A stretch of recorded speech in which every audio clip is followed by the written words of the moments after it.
Il n'y a aucun mec qui a répondu présent à cette soirée.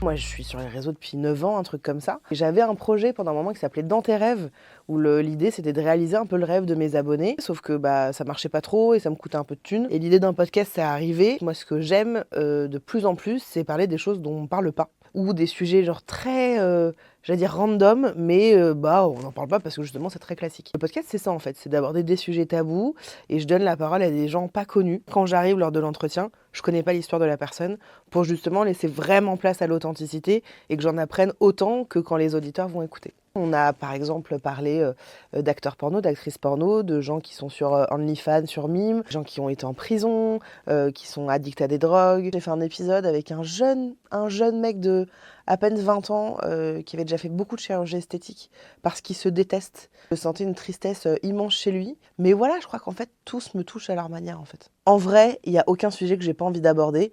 Mais par contre, il y avait évidemment des sujets où je suis plus sensible que d'autres. Des gens, des mascus, des gens qui sont à fond RN, etc.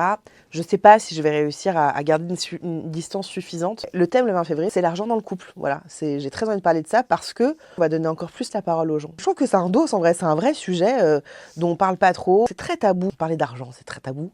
Mais alors parler d'argent dans le couple, c'est quand même très souvent tabou. Il y a aucun mec qui a répondu présent à cette soirée. J'espère moi-même ressortir de cette soirée en ayant appris des choses.